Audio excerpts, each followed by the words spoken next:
Life as a single mother had never been easy for me. My name is Laura Mitchell, and for the past 18 years, I had raised my son Ethan mostly on my own. My ex-husband, Mark, and I had split when Ethan was only 5, and though Mark remained present in his life, the day-to-day responsibilities always fell on me. I never complained. Ethan was my pride, my joy, and the very reason I pushed myself every day to work harder and provide a stable home.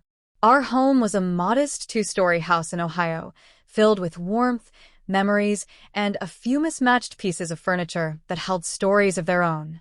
Ethan was a bright young man, preparing to graduate from high school and already applying to colleges. He carried himself with quiet confidence, but like most teenagers, he often kept to himself, spending long hours in his room either studying, gaming, or simply retreating into his own world. It was a Saturday morning when everything shifted. I had gone grocery shopping early, carrying in bags filled with fresh vegetables, cereal, milk, and Ethan's favorite snack, honey-roasted peanuts. As I moved through the kitchen, I noticed that the house was unusually quiet.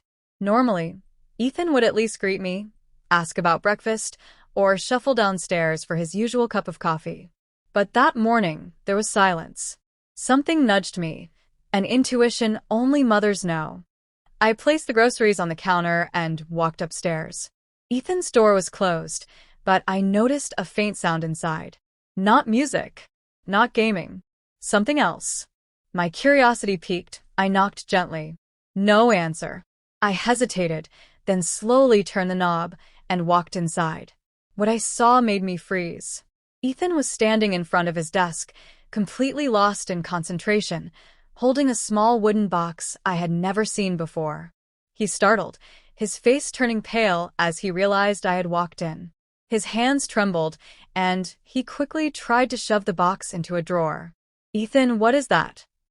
I asked, my voice both firm and concerned. He stammered, his voice shaky. "Mom, it's nothing. Please don't worry." But a mother always worries. I stepped closer, gently placing my hand on his shoulder. "You can trust me. Whatever it is, I'd rather hear it from you than wonder." Ethan hesitated before finally pulling the box back out. He opened it slowly, revealing letters, photographs, and small trinkets, things I didn't recognize. "These are Dad's," he said softly. I blinked in shock. "Your father's?" "Ethan, where did you get these?" He explained that a few months ago, while helping his dad clean out the garage, he had stumbled across this old box.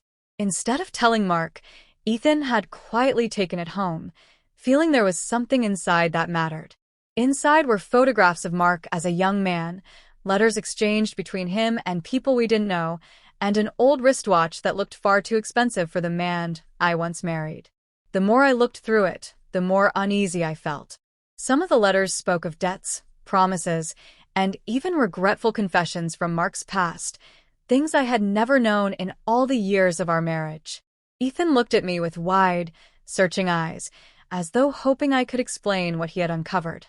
"I don't know what this means," Ethan whispered, "but it feels heavy." In that moment, I didn't just see my son. I saw a young man struggling with secrets he should never have had to carry. My heart ached for him. I pulled him into a hug, reassuring him, "We'll figure this out together."